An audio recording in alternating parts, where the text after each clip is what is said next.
My channel unit dictation 22 मार्च 2025 जागरण संपादकीय speed 80 word पर minute. शीर्षक है न्यायपालिका की साख। तो आइए स्टार्ट करते हैं। स्टार्ट।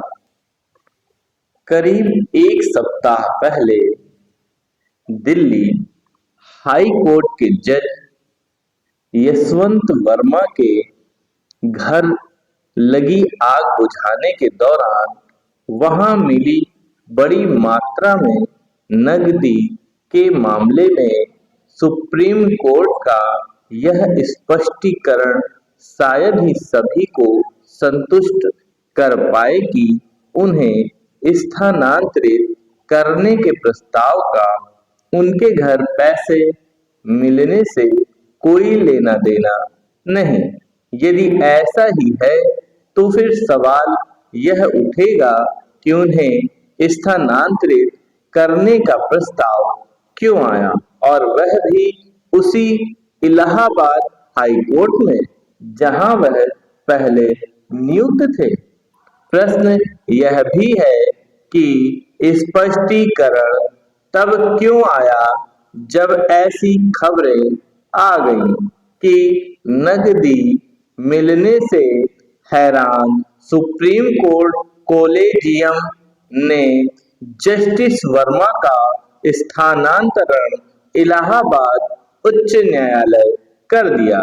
जो भी हो, अब देखना यह है कि सुप्रीम कोर्ट कोलेजियम इस मामले में क्या फैसला करता है।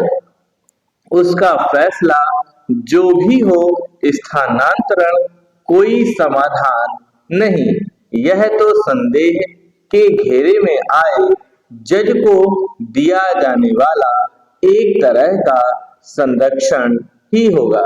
यह ठीक नहीं कि भ्रष्टाचार के आरोपों से दो चार होने वाले उच्चतर न्यायपालिका के जजों को या तो स्थानांतरित कर दिया जाता है या फिर उन्हें कोई काम नहीं दिया जाता। सुप्रीम कोर्ट कोलेजियम के पास इससे अधिक सामर्थ्य नहीं कि वह ऐसे न्यायाधीशों को त्यागपत्र देने के लिए कहे, और उनके ऐसा न करने पर सरकार को उनके खिलाफ महाभियोग प्रस्ताव लाकर हटाने का निर्देश दे। प्रश्न केवल यह नहीं है कि न्यायाधीशों को हटाने की प्रक्रिया इतनी दुरूह क्यों है। प्रश्न यह भी है कि उच्चतर न्यायपालिका में जजों की नियुक्ति करने वाला कोलेजियम सिस्टम अपनी तमाम विसंगतियों के बाद भी अस्तित्व में क्यों है।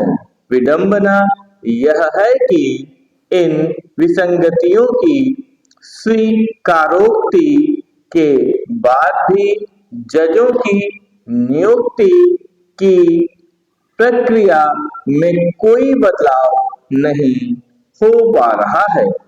एक समय मोदी सरकार ने राष्ट्रीय न्यायिक नियुक्ति आयोग बनाकर इसकी पहल की थी, लेकिन सर्वोच्च न्यायालय ने उसे असंवैधानिक करार दिया। यह आज तक समझना कठिन है कि इस आयोग की खामियों को दूर करने के स्थान पर उसे सिरे से क्यों खारिज किया गया। क्या इसलिए कि जज ही जजों की नियुक्ति करते रहे। ध्यान रहे कि किसी अन्य लोकतांत्रिक देश में ऐसा नहीं होता।